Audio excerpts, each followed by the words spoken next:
Jesus. Hallelujah. We give you praise, Lord. Salamat, Panginoon, sa iyong presensya, Panginoon. Salamat, Lord, na kasama ka namin. Kaya sa mga awas ng Panginoon, patuloy kang nuluhatiin. Tataas ang iyong pangalan. Lord, ang iyong salita, ang siyang malapit sa kalagitnaan ito, at mag-empower sa amin. Hallelujah. Let your spirit, O God, teach us. Let your spirit, O Lord, comfort us. And let your spirit, Lord, empower us tonight. And this is all we pray in the name of Jesus. Amen. With that, tayo po ay... Opo po, mga kapatid. Praise the Lord. Hallelujah. Iulat ko siya siyang kauban. Sige. Magprima tayo. Thank you, Jesus. Amen.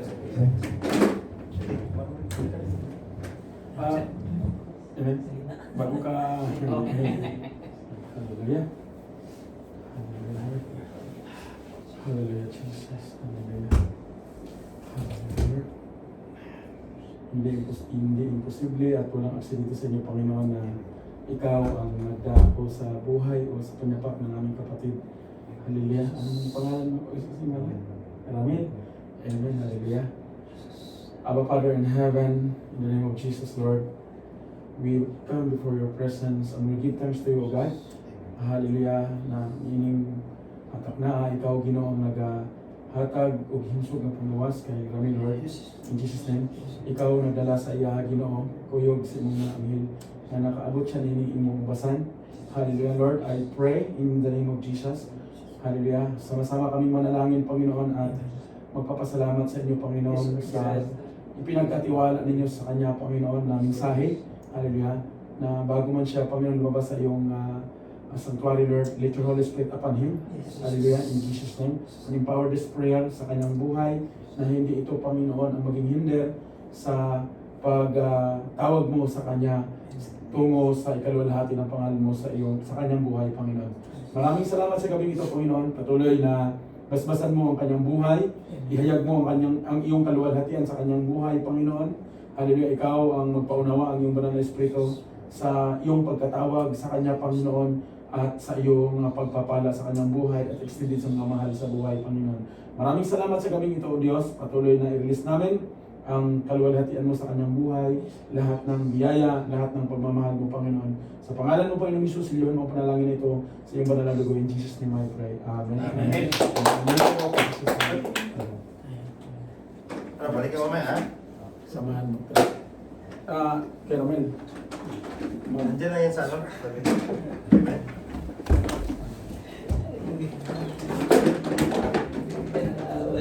Diyan ka lang.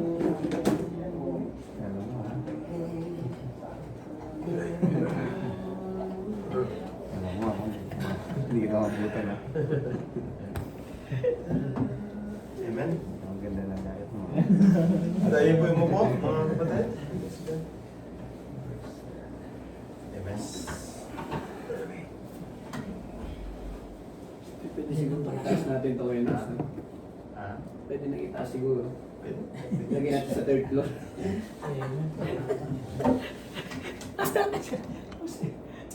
Amen. Kahit 21 First lang. guy, Brano? Yes, sir.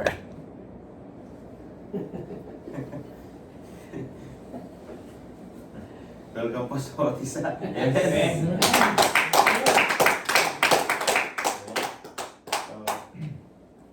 So, pag-usapan. Amen. Tapos na yan, kumustahan, Grace?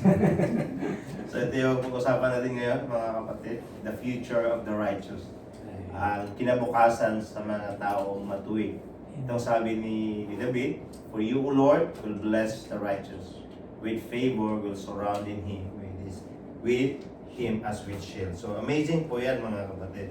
So, ngayon pa lang, alam na natin, mga kapatid, na pagiging matuwid is nagkakaroon po ng pabor ng Lord now. Sabi doon that God surrounded him with the favor. Amazing, mga kapatid, na napaikutan ka sa mga pabor, at yung mga pabor na to is parang yung panangga mo, kapatid. At dito, nalintulad po ni David, mga kapatid, that the greatest blessing of all, ang pinaka pagpapala na mumula sa Lord, kapatid, ay hindi yung marami tayong pera, amen? Hindi yung marami tayong mga ari-arian, bagkos kapatid, is yung nandito yung pabor ng Lord sa ating mga buhay. So, sa totohanan, lahat tayo inibig ng Lord. We are all loved by God. Wala pong question doon, kapatid. Walang question, kapatid, na kahit mga makasalanan, lahat po ay pantay-pantay pag-ibig ng Diyos. Hindi nagbabago ang pag-ibig ng Diyos. Ang example, ngayon is mabait ka, noon is hindi ka mabait, hindi ka minahal ng Diyos. Ang pag-ibig ng Diyos ay pantay-pantay, pero magkakaiba po mga kapatid. Ang pabor po ay magkakaiba po yan. Kasi ang pabor ay para lang sa righteous mga kapatid. Pag sinasabing righteous, mga taong matuwid mga kapatid, na kung saan ito yung tinatawag na standing natin sa grasya. Pag pagiging matuwid sa atin kapatid, hindi lang ito mga kapatid dahil mabuti ka. Kasi lahat naman tayo ay hindi nakaabot sa kaluwalhatian ng Diyos. Pero dito, ang pinag-uusapan dito na tayo o nakatayo tayo sa grasya ng Diyos na kung saan kapatid, ito pala yung kinabukasan ko. Ang kinabukasan ko is, ang pabor ng Lord is nakapaikot sa akin. Amazing po mga kapatid, no? Napaikutan ka ng pabor, kaliwa, kanan, harap, taas, baba. You are surrounded by favor. So amazing yun mga kapatid. Bakit? Kasi dineklarahan po yan ng Panginoon, ni David sa kanyang mga salmo kapatid, na kung saan naranasan niya ito kapatid, na pag sinasabing a shield kapatid, hindi lang ito nagpo-protect. Pag sinasabing surrounded kapatid, hindi lang isang parte ang napiprotektahan. Diba? Pag sabing napaikutan ka ng pabor, ibig sabihin kapatid, buong katawan mo, buong pabor kapatid, you are protected with the shield of favor kapatid, na kung saan kapatid, hindi lang ito nagko-cover sa isang parte ng katawan natin, bagkus sa lahat ng aspeto. Example kapatid, pag sinasabing surrounded ka ng favor, hindi lang kasi trabaho pagpapalain.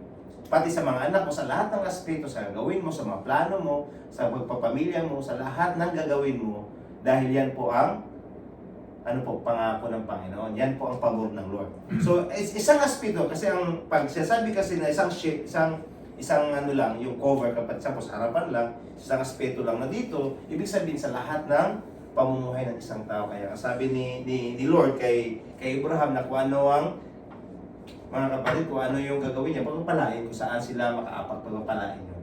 The same way sa atin, ganun po ang pabor ng Lord. So, ang pabor ng Lord, kapatid, is exclusive lang siya sa pagiging righteous. Hindi po siya sa available sa iba. Ang pagmamahal ng Lord, available po sa iba, kapatid. Kahit hindi siya naman nanampalataya. Kasi inibig naman tayo ng Lord yung hindi pa tayo tumanggap sa Kanya Nandun yung pag-ibig ng Lord, kapatid. Tandaan na the love of God is already there, pati yung grasya niya, kahit hindi pa natin siya tinanggap at inibig. Kaya nga inabot niya tayo, kapatid. Pero ang pabor ng Lord, kapatid, is para lang sa mga anak niya o bayan niya. So magkaiba po yung pabor at pag-ibig niya. Kasi yung pabor, mga kapatid, nandun yung tinatawag na yung mga umaapaw ng mga pabor o blessing, mga kapatid, na nag-aantay sa atin. Kaya nga, ito yung future natin, kapatid. So amazing po, no? Alam natin yung future natin, kapatid. Alam ba natin yung future natin? Alam ba natin? Yes. Kung alam natin kapatid, may mga times, bakit tayo magdududa pa sa kinabukasan natin? Alam naman pala natin yung future natin. Yung destiny natin. Isang pwede, nagdududa tayo, di ba? Okay, magpaplano tayo, dami nating plano. Ang sabi ng Lord, gawin mo lang yan at panalangin mo, nandun yung pabor na surrounded ka. Kaya nga dito, dapat hindi natin mag-alala sa mga kinabukasan. Tama po ba kapatid? Kasi kung alam mo yung future mo, you are surrounded by the favor of God, ito yung destiny mo mga kapatid. So why we are worried about sa mangyayari sa bukas, sa finances mo, sa pamilya mo, kung kasama mo naman si Lord? Tama po kapatid. Yan po ang katotohanan mga kapatid. Kaya nga, welcome to the future. Sabi mo, welcome to the future. The future that will full of favor. Amen? Amen. Welcome to, kasi ang pabor mga kapatid, nasisimula yan pag tayo ay tumanggap sa Panginoon at sa mga araw na darating. Yan po ang pabor ng Lord. Kaya nga, welcome natin. Welcome sa favor. Yun ang future natin. Kapatid. Amen sa mga lahat ng righteous now. Ibig sabihin mga kapatid, ang pinaka-key dito na pagiging righteous. Amen. At ang pabor ay susunod. Amen po kapatid. So, pagiging righteous, ngayon, paikutan ka ng Lord ng pabor, kagaya ng isang taming. Kaya nga, i-welcome natin ang future natin, that the future that full of favor, mga kapatid. Now dito, amen, naranasan ito ni David, mga kapatid. Just for example, God is able to provide a protection from the enemies, like David. Di ba si David na tatakbo, he's run for his life kasi nahabol po siya ni King Saul, napatay. And for many years, mga kapatid, hindi po nakuha yung buhay niya. Bakit po, kapatid? Sa kabila ng sitwasyon, at that time, si King Saul po ang king. Amen. Siya po ay anointed to be a king. Kapatid, kaya nga nagsiselos po or nagkakaroon po ng threatening si King Saul. Ngayon, mga kapatid, is David was protected from God. Protected from Saul. Protected by God through, ano po, mga kapatid, sa mga scheme, sa mga plano ni Saul, mga kapatid. So God shielded His people in so many occasions. Ganun din tayo, mapansin niyo mga kapatid. Di ba may katotoo tayo na, buti na lang, hindi ako nakasakay doon kasi mayroon pala nangyari doon sa unahan. So, that time, alam natin that the Lord protected us. Alam po ba na pagdating sa mga ganun mga trahedya, is hindi talaga papahintulutan po, mga kapatid, ng Lord na makasama yung mga lingkod niya na mag-distract. Saan po na natin nakikita yan, mga kapatid? That is the time of Lot. Na sa kabila ng kasalanan o kadumihan o mga wickedness ng Sodom at Gomorrah, God still protected Lord from the Lot from destruction, mga kapatid. Ano po? Amen po ba dyan? Even din, mga kapatid, sino pa? Si Noah. Si Noah, God see him as a righteous sa buong generation. So he was protected by the flood. At siya lang yung pamilya niya ang naligtas, mga kapatid. Amazing po, si Lord ang magprotect, kapatid. And who else, mga kapatid? Sino pa? Si Daniel. Yung tinapon siya sa dens of lions, sa kulungan ng mga lions. So instead na isipin mo ang mga lion na yun, kapatid, is hindi pinakain for how many days? And then, yung nandun siya is hanggang kinabukasan, buhay pa rin siya. Pero yung nag-scheme sa kanya, nagplano sa kanya, yung tinapon doon, the Bible said na hindi pa bumagsak ang tao, wala na. Tinutay-utay na ng lion. So ganun po, mga kapatid, ang pabor ng Lord. So the protection of God, kapatid, in so many ways, like Jonah.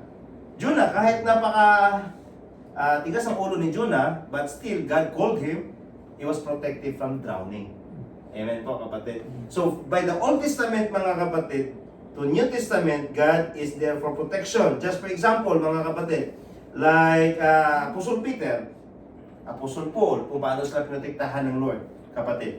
Na kung saan si Apostle Peter, na niligtas siya ng Lord yung sa kulungan, binuksan mismo, bumaba mismo ang anghel.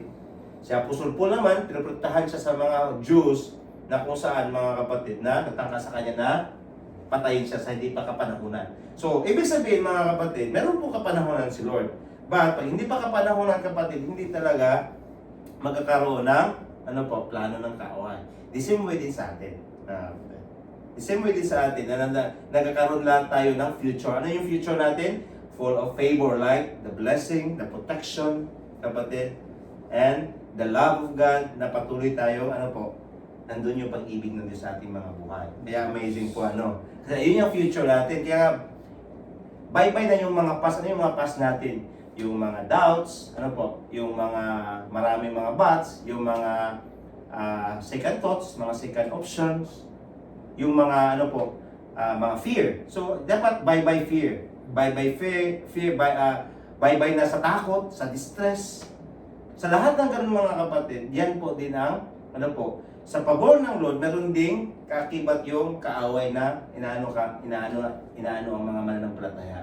Yung fear, yung sickness, yung poverty, dapat bye-bye na. Bye-bye poverty, bye-bye sickness, bye-bye worries, bye-bye fear, bye-bye all the doubts. bye-bye sakit sa mga tuhod. Dapat bye-bye na lahat mga kapatid. Dapat ang future natin is, I am surrounded by the favor of God. Amen po, kapatid. Dapat deklarahan natin yan kasi yan po ang sabi po ng Lord through David. Now, what is righteous? Pag sinasabing righteous mga kapatid, it's morally acceptable behavior. Ano po? It means that it is the right standing or to be right with God. Now, paano tayo magiging right sa Diyos mga kapatid? Yung kasi pinaka-importante dyan, kapatid. Paano ako magiging righteous? Kasi ang sabi dito, the right, for God will bless the righteous. Ibig sabihin, ang pinaka-word doon mga kapatid, if you are righteous, if you are the right standing with God, you are being surrounded by favor. So pag tayo matuwid sa mata ng Diyos, sa harapan ng Diyos, yung pabor niya is nagkakaroon ng ano po sa atin, buhay available, kapatid. So righteousness has two dimension. Mayroon pong dalawang understanding na kailangan natin ang maintindihan ng righteousness. Now, righteousness is, there is a spiritual righteousness and our moral righteousness. Pag sasabing spiritual righteousness, mga kapatid, this is the work of Christ. He imputed us. Ano yung imputed? Mga kapatid, pinagkalooban niya tayo, inimplant sa atin, or tinanggap natin, mga kapatid, ang katwiran ni Kristo. Kaya nga sabi dito, Christian are spiritual righteous. So tayo kapatid, sa mata ng Diyos, matuwid ka. Not because they have attained the standard of righteousness, but because Jesus has made them righteous by His blood. Kaya sabi niya, this righteousness is given through faith in Christ Jesus to all who believe. So when you believe Jesus Christ, pinagkalooban tayo ng righteousness. Kaya nga ang righteousness, kapatid, Christian are given righteousness is not earned, but it's a pure gift. Ibig sabihin that the righteousness of God is a gift. The spiritual righteousness, mga kapatid. Amen po.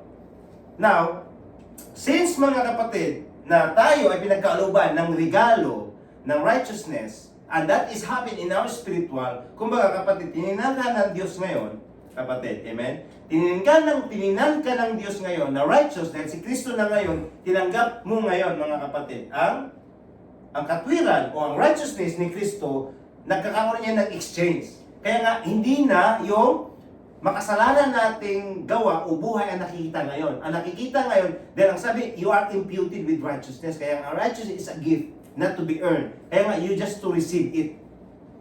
Now, God sees us. When you have Christ, God sees you as righteous. Wala pong question yan, mga kapatid. That is in the finished work of Christ. Kasi no one can attain. Wala pong makakuha sa o makaabot sa kalwalhatian ng Diyos. Kaya nga nandito ang Panginoong Jesus. For those, ang sabi niya, for those who believe. Now, when you have faith, kapatid, in Christ Jesus, now righteousness is given. Nagkakaroon niya ng divine exchange. Now, God sees us in our spiritual as righteous. Now, paano naman yung ating physical? Kasi ang tao po is tripartite being. Mayroon siyang spirito, mayroon siyang kaluluwa, at mayroon siyang katawan. Tama? Kaya pag-usapan natin, kapatid, yung moral righteous. Bakit po? Kasi yan po ang nakikita din ng tao. Tama? Ang nakikita ng Diyos ang ating spirito. Ang nakikita ng tao is ang ating physical. So dapat ngayon, ang ating physical, magkakaroon siya ng reflection sa ating spiritual bilang Kristiyano. Kapatid. So, moral righteousness or means practical righteousness. Now, kahit mga kapatid, we are righteous in the Spirit, but we are called to live as righteous. Tinawag tayo na mamuhay na magiging matuwid. Kasi yan ang sabi niya, mga kapatid, no? Ang sabi niya, it has to do with our character, which, of course, God enabled us to do. Ang Diyos pa rin ang natutulong sa atin. Kaya ang sabi niya sa Ephesians 4:22, or nandyan din yan mga kapatid, I think that is also in Colossians chapter 3 verse 11. Ang sabi niya, or 10, ang sabi niya, put off your old self, which belongs to your former manner of life, with and is corrupt through deceitful desires. Ang sabi niya, put on your new nature, created to be like God, truly righteous and holy. Now, ano ibig sabihin mga kapatid? Pag sinasabing, put off your old self, katulad lang yan mga kapatid, ang sabi yan, sa ibang salin mga kapatid, is hubarin mo ang dati mong pagkatao. Na sino gagawa niyan? Tayo kapatid. It is not the Lord. The Lord is done already in right in our spiritual. Now, sino magdidesisyon na maghubad nito, kapatid, sa dati ko pamumuhay? Is me, kapatid. It's my decision. Kumbaga, dapat nagkakaroon siya ng reflection sa righteousness ng Lord. Now, hindi siya mahirap. Bakit po? Because it is the Lord will help you to do it. Kaya nga, ang sabi ng Philippians 4:11, that I can do all things through Christ who strengthened me. Now, saan si Paul, Apostle Paul na nagsalita siya? Nasa kulungan. Mga kapatid. So, some point, ginagamit ang salita na yan, no? Sa mga, alam mo yun, sa iba't ibang mga ginagamit nila, minsan nawala na si Christ. I can do all things. Pero wala na si Christ. It must be the Christ, kapatid. Now, dito, ang sabi niya, put on your new nature. So, ibig sabihin na, isuot ko. So, sa Tagalog niya, ang sabi, isuot ko ang bagong pagkatao. Ano yung bagong pagkatao natin? Yung pinakamatanong mga kapatid. Ang sabi niya, created to be like God, which is truly righteous and holy. That is in NLT version mga kapatid. Ibig sabihin, kapatid, is to be like, to our new nature is to be like Jesus, which is holy. It means you are separate and righteous. Kasi yun yung tayo na nasa kalooban natin. Kasi ang totoong Kristiyano mga kapatid, ano po? Ang totoong Kristiyano is there is a embracing a new life in Christ. Ang sabi niya, it encourages us to let go of our past mistakes, worldly behavior, and focus on living life that is pleasing God. So, ano yung pamumuhay natin mga kapatid? Is pleasing ba to sa Diyos? It is, I put my new nature. Kapatid. Kasi pinag-usapan natin dito, wala pong problema ang spiritual righteousness. Kasi it is imputed in us. It is a gift. But, ang pinakamalaga na titignan natin dito ngayon mga kapatid is yung practical righteousness. It means moral righteous in our daily living. Sa pang-araw-araw na pamumuhay. Nagkakaroon ba ng reflection? Kasi Christian ka na, nagkakaroon na ng tinatawag na righteousness to all Christ who believe. Now, yung spiritual na pagkatao mo, nagkakaroon ba ng refleksyon sa physical? Or baka naman na ang physical ay naiwanan sa spiritual? Nakuha natin, kapatid. Amen. Praise God. So, the righteousness of Christ is, imputed to us when we are saved. Now, ang sabi niya, yet it is also something that we are called to pursue. Now, kung ito ay regalo, bakit tinawag natin, bakit the Bible teaching us to pursue it? Anong pursue it? Kumbaga kapag to seek on it, or to live on it, kasi we are called to live for righteousness. Kung ito ay regalo, bakit tinawag ako na ipamuhay ito? Kasi ang sabi niya dito, 1 Peter 2:24, He Himself bore our sins on His body on a tree. Ang sabi niya, so that we might die to sin, that is the former life, and live to righteousness. Kumbaga, we are called to live on righteousness. So, ibig sabihin, there is two practical or two dimension of righteousness, spiritual and practical. Mga kapatid. Now, God's people had been saved from sin and death. That is true, kapatid. That is true, kapatid. And we are called to live for righteousness. Kaya nga, yung si David, mga kapatid, alam niyo po si David, yung nagkasala si David, amen, anong ginawa ni David, mga kapatid? Ang sabi niya, restore the joy of my salvation. Though, hindi po pinag-usapan doon, kapatid, ang kanyang kaligtasan. It's not about talking about his salvation.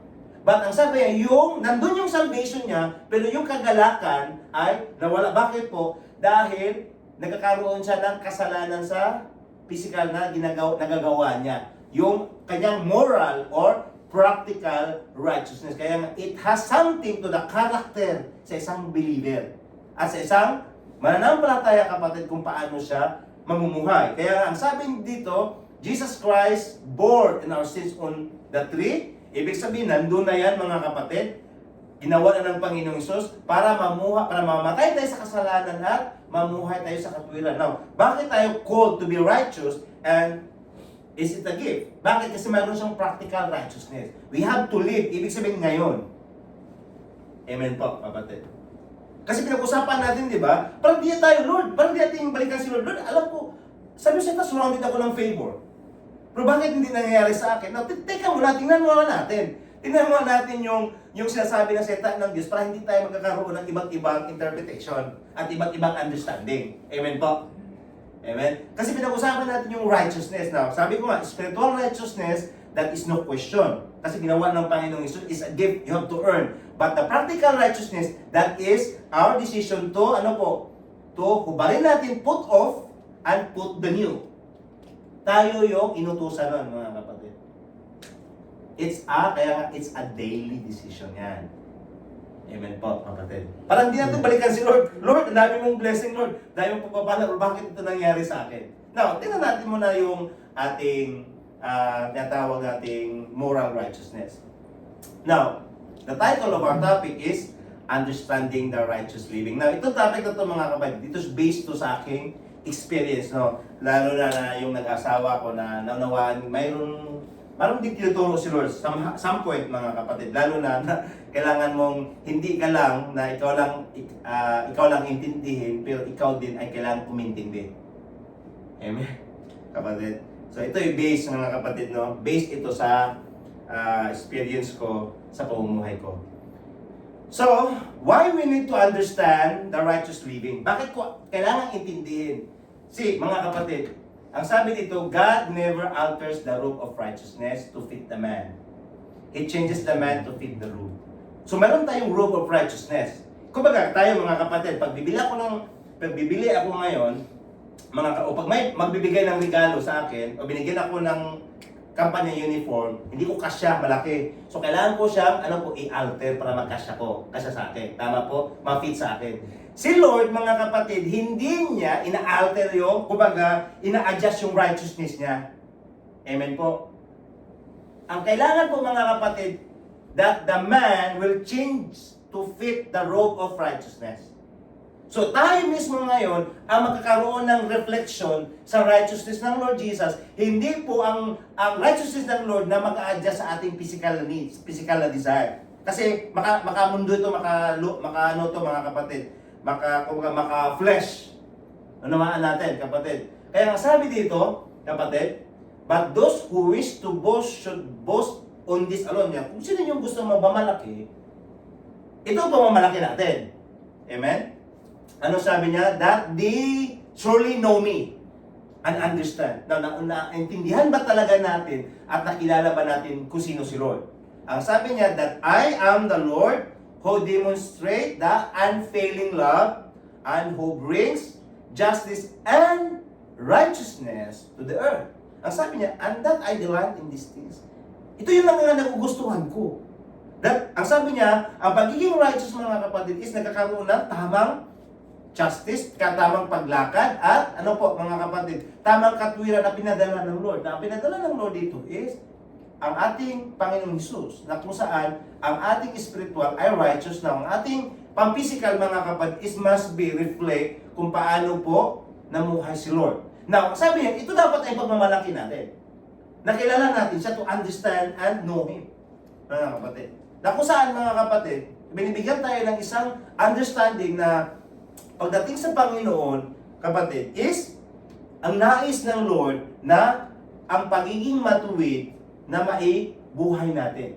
Na ang ating buhay, mga kapatid, is mailakad sa tinatawag na justice. Ano pong justice, mga kapatid? Ito yung katwiran natin sa Panginoong Hesus. Pag justice, mga kapatid, is about bringing the judgment of God. Justice nga eh. Now, kaya nga, ang Panginoong Hesus, siya lang po ang binigyan ng judgment sa Diyos dahil sa ating mga kasalanan. Kaya nga, ang sabi niya, He demonstrate the unfailing love. Kapatid, pinapahayag niya ang walang hanggang pag-ibig niya sa atin. Kaya nga, ang sabi niya, and bring, bring justice and righteousness to the earth. Ibig sabihin, kapatid, ang katwiran niyan is available. Kasi yan ang nais ng Lord. Ang sabi, I, the Lord, have spoken. So, ibig sabihin, nandyan ang justice, nandyan yung righteousness, na tayo yung mag-adjust doon, mga kapatid. The way sa pagmumuhay natin in practical living. Hindi po si Lord mag-adjust sa atin. Natin. Hindi ang saitan ng Lord mag-adjust sa akin, kapatid. Ako ang mag-adjust doon. Kumbaga, I have to put off my old and put the new.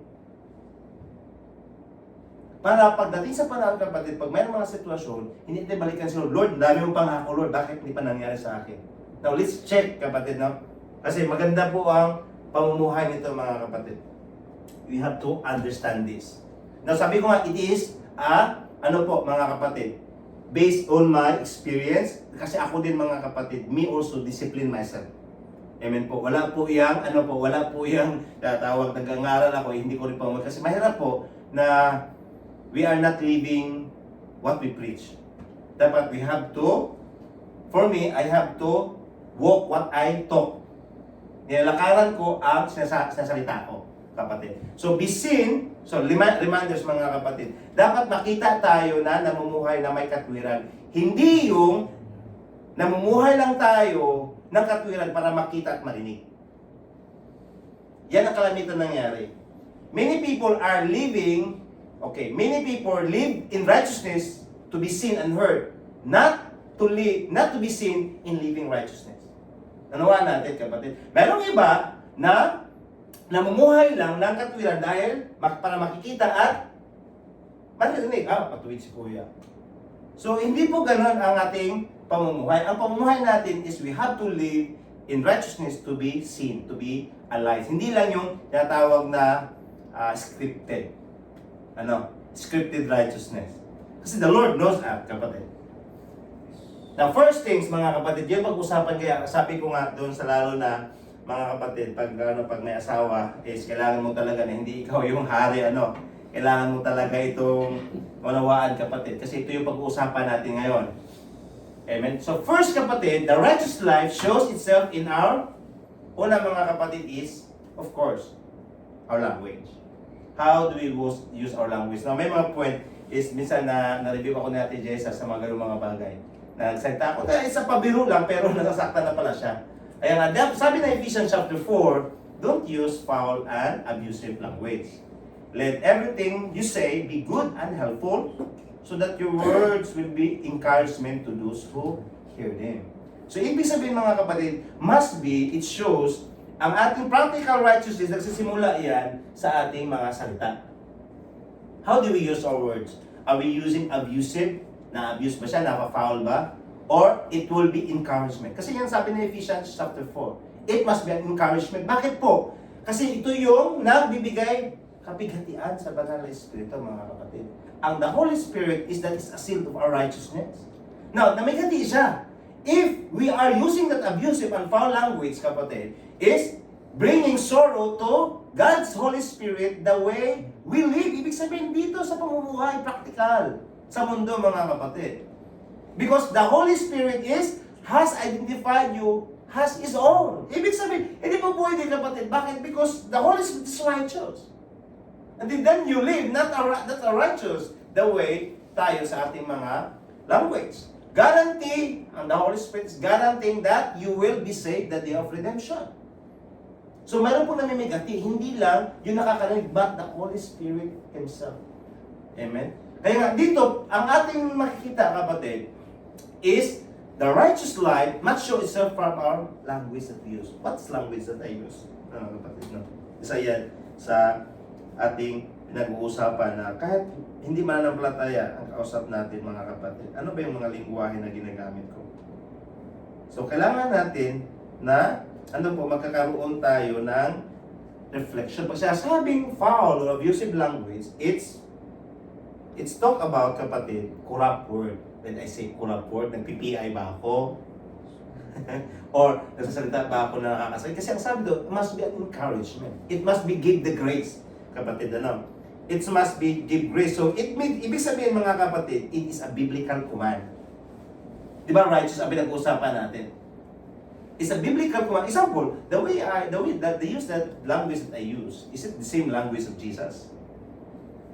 It means, mga kapatid, that Christians should not speak any unwholesome or harmful word, but only what is good for building up others and giving grace to those who hear. Nakapag-build ba yan? Nakapag-encourage ba yan? So yan po ang pinakauna, kapatid, the use of language.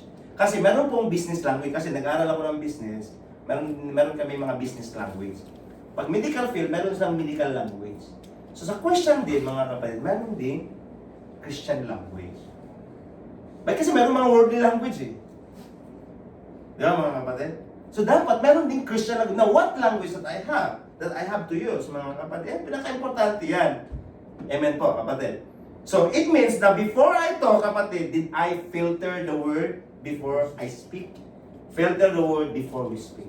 Pinifilter ko ba, sinasala ko ba ang mga salita ko bago ko magsalita? Ano po, kapatid?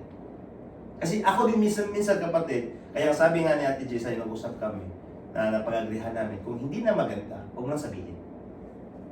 Yan po ang aming agreement in some point. Pag hindi na maganda, hindi na namin sinasabi, lalo na pagdating sa mga spiritual. Yan sa natutunan ko, mga kapatid. So, pangalawa, kapatid, amen? The righteous life shows itself in our actions, mga kapatid. Paano tayo mag-act? The way na pag mayroon tayong marinig. Now, what does it mean? Sabi ng James, understand this, kaya natin unawain ito, my dear brothers and sisters. Ang sabi niya, you must all, ibig sabihin, lahat tayo, si leader, si pastor, si preacher, kahit sino. Ang sabi niya, you must all quick to listen. Mas madaling makinig and slow to speak. Kapatid. And slow to get angry. Pag may marinig, kapatid, dapat mas makinig kaysa magsalita agad. At mga kapatid, pag may marinig, dapat hindi agad magagalit. Because ang sabi niya, human anger does not produce the righteousness of God desires. Kapatid. So, tinuturuan tayo ngayon, mga kapatid. Are we a good listener? Pag mayroon tayong marinig, lalo pag hindi maganda, kapatid. Am I a good listener pag mayroong nagsasalita? Lalo na pag makamundong salita, kapatid. Or bigla tayong nag-react agad. Am I slow to speak?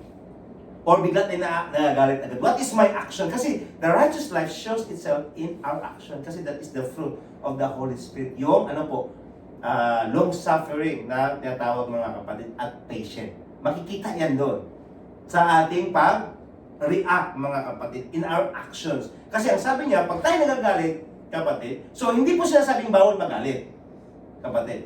Mayroon po tinatawag na the righteous anger. But the human anger na pinag-usapan dito, ibig sabihin, through emotion and flesh does not produce the righteousness of God desires.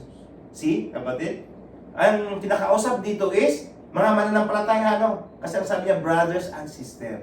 Then, pinag-uusapan ang producing the righteousness. So, ibig sabihin, practical ito, kapatid, the way we live in this world, bilang Christian. Amen po, kapatid.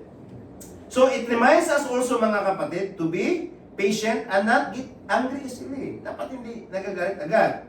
Be quick to listen and slow to speak is, kapatid, a principle of communication that involves humility and respect for others.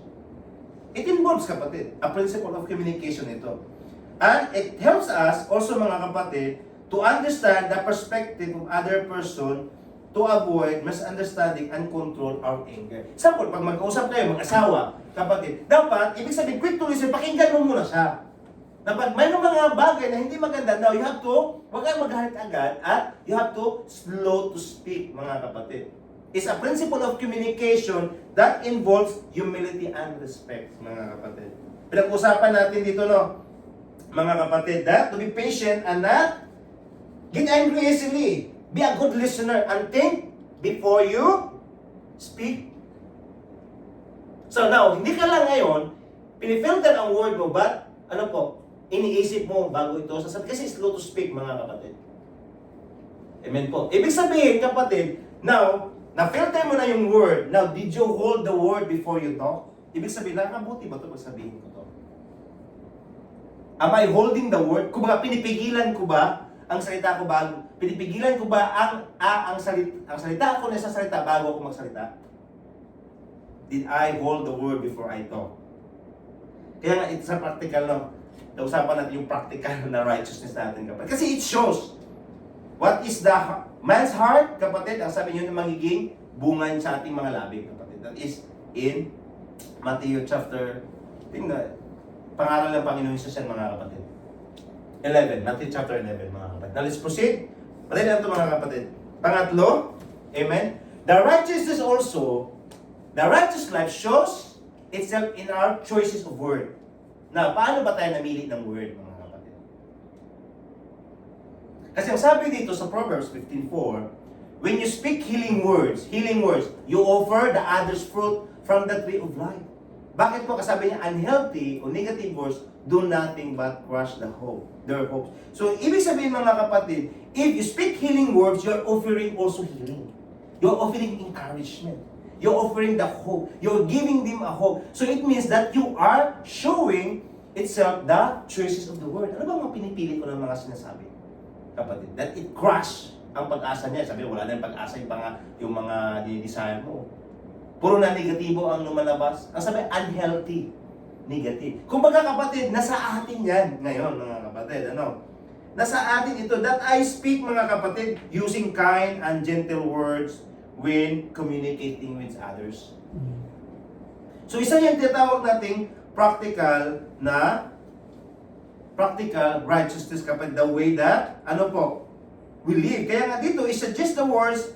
So ibig sabihin na nagbibigay ito sa atin ng kaalaman mga kapatid that the words have the power either to uplift or hurt others by speaking ano po kindly. We can bring life and healing to those around us through the choices and the usage of word na ginagamit natin mga kapatid. And this verse also encourage us to be mindful of the words. Yung iniisip natin and use them wisely. That remind us that the words have the power to shape our relationship and our world. Ibig sabihin shape kapatid, ano bang gusto mong mangyari sa paligid mo? Shaping kapatid.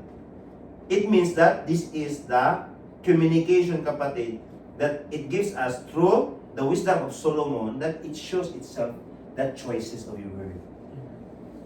Kapatid. Amazing yan mga kapatid. Dahil pinag-usapan natin dito ang practical righteousness. Ano po kapatid? Practical righteousness that we are called to live as righteous. Put off, ubarin ang luma at isuot ang bago, mga kapatid. Now, dito po, mga kapatid, the same way that when we speak harshly or negatively, kapatid, it also can cause harm and damage others. Kaya nga, speak about our life, kapatid. Now, it has nothing to do with our spiritual life.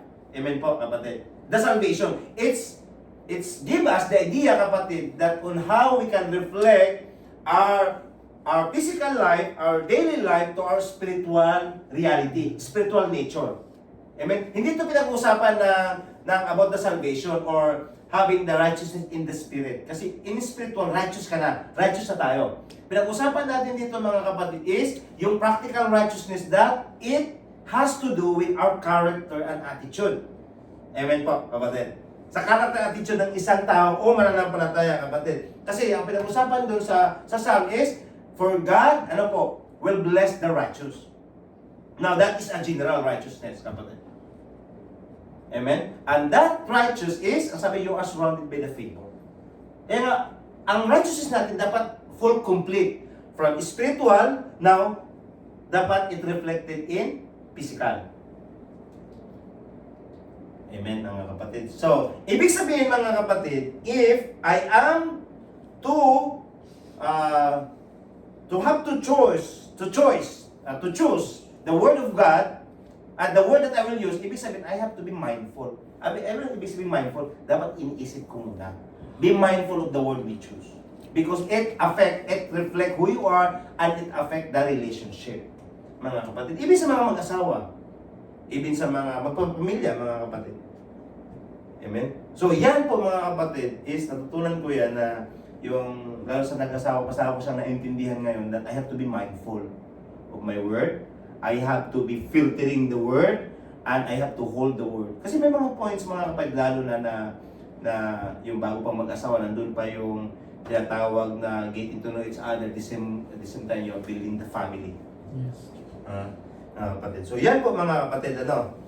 So pursuing righteousness and love can lead to fulfilling life. I-pursue, mga kapatid. Pag hinahanap natin at nilalakaran natin ito, kapatid, nagkaroon ng fulfillment ang buhay natin. Kaya nga sabi din, we are surrounded by the favor, kasi yan din po ang confirmation ng Proverbs. Whoever pursue righteousness and love, finds life, may buhay, Prosperity, ano yung prosperity? Minsan kasi medyo ano tayo sa prosperity, alam mo yung misunderstand tayo. But the will of God sa ating mga buhay, kapatid, or the obedience natin sa Diyos is, kasunod yan is prosperity. Ibig sabihin, increase yan, kapatid. Increment yan. Promotion yan. Extending niya sa territory. Ang sabi niya, who pursues righteous and love, finds, mahanap niya, buhay, prosperity, at honor. Anong honor? Karangalan. Si Lord ang magtataas sa'yo. Si Lord ang magpapakilala sa'yo. Amen? Mga kapatid. Yan po ang sinabi dyan, kapatid. If we pursue the righteousness and love. Mga kapatid. That is the wisdom of God through the life of Solomon, kapatid. Kaya pinag-usapan natin dito yung practical righteousness dahil ang pagiging righteous natin sa spiritual, that is done deal. Tapos na po yun, kapatid. When you receive Jesus, kailangan lang siya na i-carry over. Kasi minsan kasi, ang ating spiritual is, nagkakaroon na ng, ang spiritual natin mga kapatid, wala pong makapagdumi yan. Kasi sealed na po yan ng banal na espiritu. Palagi nating nagkakaroon ng, yung, minsan tayo na natitisod or some point, kapatid, ito yung physical natin. Kapatid. Kaya kailangan siyang hubarin ang dating pagkatao at isuot ang bagong tao, which is ang pagkatao ng Panginoon Jesus. Now, amen? Palagpakan natin this conclusion na, yes! Amen? So, spiritual life needs to be a totally different, kapatid. So, tandaan natin, the spiritual life must be different from physical. Hindi po pwede mga kapatid na ang spiritual mo at ang physical mo is magkaiba. Kapatid. Na example, ang spiritual mo is nasa Diyos, now, ang physical mo is nasa mundo pa rin. That must be ang sabi niya is, must be dapat different talaga. Kasi ang spiritual life is nasa unless kung wala siyang Kristo, na pinag-usapan natin yun kasi we are as a believers, mga kapatid. So, ang sabi niya dito, ang sabi niya sa Corinthians 5:17, therefore, anyone is in Christ is a new creation. Has come, and the old has gone, and the new is here. So, hindi ka babaguhin ng Lord pagdating sa practical righteousness, pagdating mo sa langit. Ang sabi niya, the new is here. So, when you receive Jesus Christ, nandiyan na yung bago. From the spiritual to physical. Kasi ang sabi niya dito, mga kapatid, sa ibang translation yan, when those who are united with Christ, the old has gone, ang sabi niya, behold, the new has come. Kung sabing behold, ibig sabihin, tingnan mo, pansinin mo, makikita mo, meron na ang bago. The new is here ngayon, mga kapatid. So dito, ang sabi niya, it emphasizes the person becomes a Christian that they are transformed into the new creation. Kaya makita natin yung mga, sample sa may mga prison ministry, makita mo yung minsan nanonood ako, ma-amaze ka kung paano po yung mga notorious, may mga notorious na mga criminals, kung paano sila binago ng Lord, kapatid, yung mga buhay nila. Na nagpupuri na, nagsasamba na, mga kapatid. So makita natin that the new is here. So wala nang dapat, mga kapatid, there can be no resemblance from old sinful man and his inclination. Ano yung inclination? Yung mga desire. Dapat wala nang resemblance. Yung dating pagkatao, may bago na eh. Righteous living na eh, mga kapatid. Ang sabi dito, their old self with its sinful desires and habits, it's replaced a new self that is aligned with God's will. Dapat nandun na yung replacement, kapatid. That transformation made possible through faith in Jesus Christ and the power of the Holy Spirit. So, hindi po siya mahirap, mga kapatid. When you have faith, you receive it, the spiritual righteousness. Now, nandito ang banal na Espiritu to help you, ang sabi niya, a process that takes time. Yes, it takes time, kapatid. Hindi naman automatic yan, ha? Well, sample, yung tumanggap ka kay Kristo ngayon, yung mga desire mo sa flesh, nandyan pa rin yan. But, unti-unti siyang mawala sa mga kapatid. It takes time to process and requires, ongoing effort. Now, hindi ko sasabi, kapatid, na ang pag-spiritual righteousness, kailangan mo sa paghirapan. Sasabing effort ito, mga kapatid, it requires you to be always in the Word of God, to be always fellowship with the Holy Spirit, mga kapatid, para magkakaroon siya ng fulfilling. Ang sabi niya, is ultimately source and hope for the joy for the believers. Kaya nga, it when you pursue righteousness, ang sabi niya, it gives you life itself. And prosperity and honor. Amazing mga kapatid. No? Kaya ngayon mga kapatid, sa ating mga buhay, dapat makita natin ito. Dahil pinag-usapan itong practical righteousness. Para magkakaroon tayo in alignment in God's will. Mga kapatid. Now, yes, application na. Now, our righteousness. Na paano tayo makikita ang righteousness mga kapatid? Most of us, kapatid, our righteousness is revealed in the secret places of our life. Ano yung mga secret place? Yung tayo lang nag-iisa. Kapatid. Pag tayo na lang mga kapatid, wala na si Kuya, wala na nakakita. But alam natin na kasama natin si Lord, siya po nakakita. Amen po, mga kapatid. That is most of times it happens, kapatid. It reveal kung nagkakaroon ba talaga ang pagkabuhay, moral righteousness, lalo na pag tayo ay nag-iisa na lang. Or walang mga kapatid na nakasama. Now, sabi ni Apostle Paul, no, I discipline my body. See? Bakit niya i-disiplina mga kapatid? And make it my slave. So, ibig sabihin, ang katawan ito dapat niyang aalipinin, hindi siya magpapaalipin sa katawan niya. So, sino yung totoo siya? Ito yung kalooban natin, yung kaluluwa, kapatid. Kaya ang sabi niya, so that after I have preached to others, I will not be disqualified. So, it's not a matter, mga kapatid, no? It's not a matter how we preach. It's a matter how you live the word. Kaya nga, we have to, sa akin, personal, is the more that to share the word, and the more that I talk on it, the more that I walk on it. Kaya sabi niya, the verse is very important as self-discipline and self-control. It encourages us to be the discipline in our language. So ang ating language, mga kapatid, is to discipline this body. Kasi ang body na to, marami pa siyang mga desires sa mundo. Sipin niyo mga kapatid, when you receive Jesus Christ, ang mga desire niya, nandyan pa rin yan. Pero kailangan siya na self-discipline and self-control. Our action, maging ang thoughts natin mga kapatid. Hindi tayo, ligtas yan. Marami tayong mga thoughts na iba't ibang mga thoughts. At that thoughts, magpuproduce siya ng action and language mga kapatid. Kaya right after that mga kapatid, kaya yun ang sinabi ni Apostle Paul, so that we can better equip to serve others. So the more that we are be effective mga kapatid, it must be the word must happen unto us. If you want to be an effective minister, effective na nandun yung epektibo sa labas, dapat magsimula yan sa'yo. Yan po ang tinatawag mga kapatid na sinasabi ni Apostle Paul, I discipline my body. So hindi siya excuse. Kasi kahit mataas ang pagkatawag niya, mga kapatid. Hindi siya excuse sa mga ganitong mga bagay. Kaya nga, to live as a righteous life involves some very important realities to be realized in our life. Ibig sabihin, dapat maunawaan natin ang totoong ano bang realidad ng buhay ko, mga kapatid? Ano bang realidad ng buhay ko ngayon? Ito ba yung nakikita ko ngayon yung realidad, yung bang katotohanan? O ang katotohanan ko is na Panginoon Isus na? Kasi ang totoong buhay natin, mga kapatid, is na sa Panginoon na. Our real life is in Christ Jesus. That is in Colossians chapter 3, verse 4 and 5. Kapatid. So what is your real life now? Saan ka namumuhay? How do we live?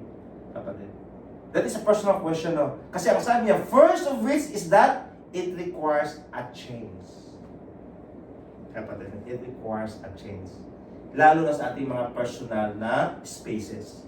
Kaya nga, our righteousness, practical righteousness, is revealed in our sacred places of our life. Lalo na mga kapatid, pag tayo na lang. Tawid tayo mga salita dito sa pamumuhay or mga, alam niyo po mga sacred places of our life, ating thought. Kasi ikaw lang nakakaalam niya at si Lord. That is one way, kapatid. Paghiyaan mo siya na maglalaro sa'yo, even may mga kapatid, hindi ko sabing nagsalita ako, wala ako mga gano'n. Mayroong mga thoughts ng mga iba't iba mga kapatid. Paghayaan mo siya mga kapatid, it will, kapatid, magkakaroon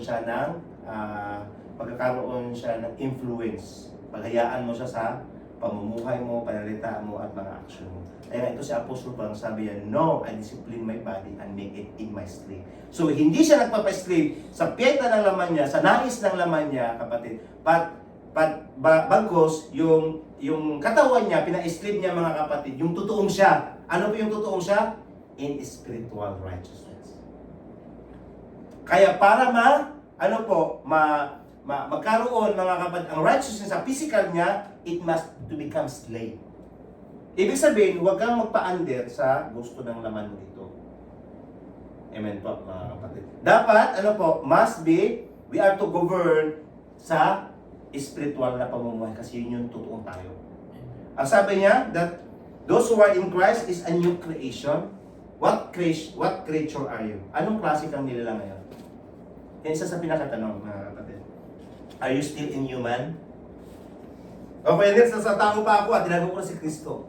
But ang totoong tayo, mga kapatid, is we are called spiritual people. Yes, nakikita nyo ngayon, ito lang, mga kapatid, ang katawan. Pero ang totoong tayo is being changed by God, that God sees us in righteousness. Kaya nga, dapat, ang katawang ito, magkakaroon siya ngayon ng, ano po, hindi ito, mga kapatid, okay, hindi si Lord ang mag-a-adjust para sa akin. Amen? Ako mismo. I have to alter myself to be fit in the robe of righteousness. Not God will alter His righteousness to fit in me. Ano nga natin, kapatid? Para magkakaroon tayo at claiman tayo ngayon, Lord, that you said that the righteous, you will surround it by favor. Kapatid. So, hindi po ito mahirap, kapatid. Because we have now the Holy Spirit. The thing is, kailangan lang natin, mga kapatid, is we have to have faith and continue to fellowship sa mga mananampalataya. And that would be all, kapatid. Is mawala na po yung resemblance, yung dating ating pagkatao at yung mga nais natin noon, kapatid. So yan po ang, ano po, paano po mamumuhay bilang practical righteousness that it involves our personal character and life, kapatid. Amen po. So shalom po, tayo po tumayo. Amen. Hallelujah. Kita mo natin si Lord.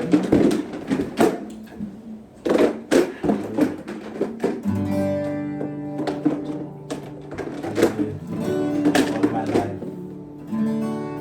Thank you, Jesus.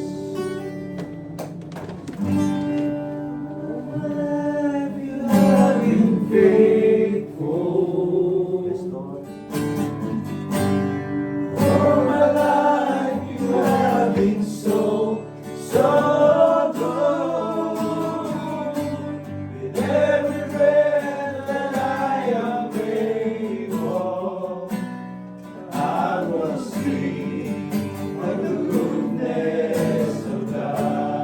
Once again, all my life. Thank you, Jesus.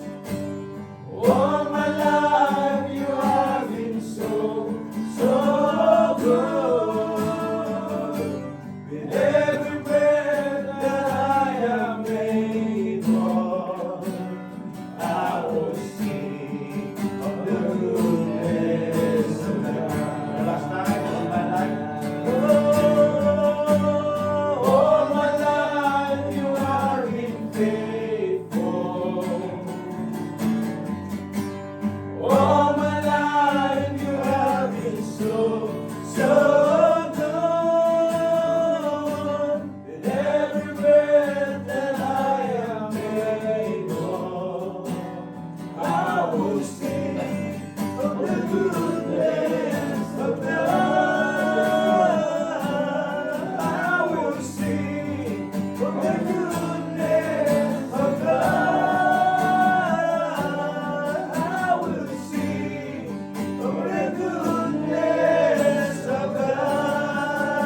Yes, Lord, we thank you.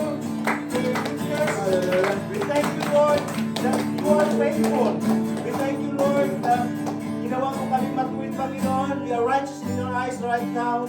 At Lord, help us to put off the old nature, Panginoon. Tulungan niyo po kami, Lord, na mahubad ang aming mga dating pagkatao at napalitan sa pagkatao mo, Panginoon Jesus. Kaya sa mga oras na to, Lord, we will declare right now that we are righteous in your eyes, in Jesus' name. And we will declare, Lord, that your people, Lord, surrounded by your favor, surrounded by your blessing, surrounded with your protection, like a shield, Panginoon, na hindi makapasok ang kaaway, Lord, para manira, magnakaw, at pumatay. Kaya sa mga oras ito, Lord God, salamat sa pabor, sa Salamat sa pagmamahal mo, Lord. Lord, we will receive it. We will receive it in the name of Jesus. At sa mga salita, Lord, na bibitawan mo sa kalagitnaan nito, Panginoon, Lord, shielded by your Spirit, Lord. Hindi ito manakaw ng kaaway. At Lord, magkaroon ito, Lord God, ng pamumuhay namin, ang unawaan namin, Lord, to understand. Magkaroon kami, Lord God, ng pangunawa, Lord, ang pamumuhay bilang matuwid ng mga lingkod ng anak mo, Panginoon. Thank you, Lord, that you bore our sin. Thank you, Lord, na dinala mo ang aming mga kasalanan para kami ay maging katwiran, maging matuwid sa mata ng Diyos. At Lord, salamat sa ginawa mo, Panginoon. Kaya sa mga oras ng Panginoon, alam namin, Lord, na bago na kami, Panginoon, in Jesus' name. We are new. The new is here. In Jesus' name. Thank you, Lord. We will receive blessing upon blessing in Jesus' name. Na ang aming mga buhay, Lord, our life is being renewed by the knowledge of your will every day. Glory to glory in Jesus' name. Our life will never be the same again. In Jesus' name. Lord, we always declare the best thing is yet to come. The excellent things is yet to come. Ang mga magandang bagay ay darating, Panginoon. Lord, we know that your plan is the best para sa aming mga buhay. Marami kang best plans restored for us. And Lord, ngayon pa lamang, Panginoon, by faith, we will claim it, we will receive it in Jesus' name. Thank you, Lord. Hallelujah. All my life. All my life you have been faithful. All my life you have been so good. With every breath that I am able, I will sing of the goodness of God. I will sing of the goodness. Yes, Lord. Hallelujah. We will sing your goodness. Hallelujah. Thank you, Lord. Yes, Lord. Hallelujah. Come on, let's raise our hand. Father, we will receive the blessing upon blessing and your favor. In the name of Jesus. Amen. Amen.